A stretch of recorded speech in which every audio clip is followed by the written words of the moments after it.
Bengali film industry के दो बड़े नाम परमब्रत चटर्जी और स्वस्तिका मुखर्जी पर 5 साल पुराने सोशल मीडिया पोस्ट को लेकर एफआईआर हुई है। जी हां, 5 साल पहले पश्चिम बंगाल में विधानसभा चुनाव हुए थे। इसमें तृणमूल कांग्रेस जीती थी और जीत के बाद हिंसा हुई थी। भाजपा का कहना था कि उसके काडर और समर्थकों को निशाना बनाया गया था, जबकि टीएमसी का कहना था कि विपक्ष जानबूझकर बंगाल की छवि को खराब करने की कोशिश कर रहा है। मामला इतना बढ़ गया कि बाद में national human right commission, central bureau of investigation और कलकत्ता हाई कोर्ट तक को दखल देनी पड़ी थी।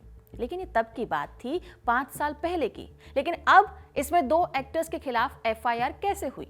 2 मई 2021 के नतीजों में जब ममता बनर्जी जीती थी तो उसके तुरंत बाद बंगाल के अलग अलग हिस्सों में हिंसा की खबरें आने लगी चले थे। मारपीट, हत्या और रेप के मामले भी सामने आए थे। कम से कम 3 मामले ऐसे थे जिसमें भाजपा कार्यकर्ताओं की हत्या हुई थी। एक मामले में तृणमूल कार्यकर्ता की हत्या भी हुई थी। टाइम्स ऑफ इंडिया की एक रिपोर्ट के मुताबिक सीबीआई ने इस हिंसा से जुड़े मामलों में कुल 11 एफआईआर दर्ज की थी, जिसमें करीब 99 लोगों को नामजद किया गया था। बीजेपी ने इस हिंसा का जिम्मेदार ममता बनर्जी सरकार को ठहराया, लेकिन ममता बनर्जी का कहना था कि कई घटनाओं को बढ़ा चढ़ाकर पेश किया गया है और कुछ जगहों पर पुरानी रंजिश को ही हिंसा का रंग दे दिया गया है। इसी पूरे माहौल के बीच में सोशल मीडिया भी बहुत एग्रेसिव हो चुका था। राजनीतिक समर्थक खुलकर एक दूसरे पर हमला कर रहे थे। कलाकार, लेखक, पत्रकार और इन्फ्लुएंसर्स भी अपनी राय दे रहे थे।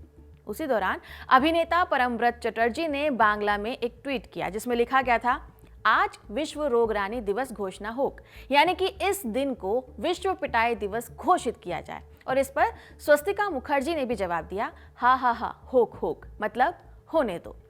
उस समय ये पोस्ट सोशल मीडिया पर काफी वायरल हुआ था, लेकिन धीरे धीरे मामला ठंडा पड़ गया।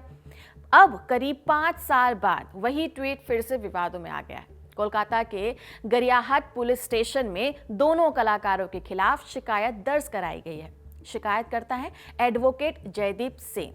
उनका कहना है कि जब बंगाल पहले ही हिंसा की आग में जल रहा था, तब कलाकारों द्वारा इस तरह की भाषा का इस्तेमाल करना गैर जिम्मेदाराना था। शिकायत में आरोप लगाया गया कि इन पोस्ट ने बीजेपी कार्यकर्ताओं के खिलाफ हुई हिंसा और हमलों को इनडायरेक्टली एनकरेज किया है। सेन ने दावा किया कि इस ट्वीट के लगभग 1 घंटे बाद बेलियाघाटा के अभिजीत सरकार की तृणमूल कांग्रेस के कार्यकर्ताओं द्वारा बेरहमी से हत्या कर दी गई थी, जिसे 2021 की पोस्ट पोल हिंसा के दौरान एक गंभीर घटना माना गया था और बाद में इस केस में दोषियों को सजा भी मिली थी। अब एडवोकेट जयदीप सेन ने परमब्रत चटर्जी और स्वस्तिका मुखर्जी के खिलाफ भारतीय दंड संहिता 1860 की धारा 107 यानी कि अपराध करने के लिए उकसाने के तहत एफआईआर दर्ज करने की मांग की है। फिलहाल दोनों कलाकारों की तरफ से इस विवाद पर अभी तक कोई बयान सामने नहीं आया है। इस खबर में इतना ही। आपका इस पर क्या कहना है, कमेंट सेक्शन में जरूर बताइएगा। नमस्कार।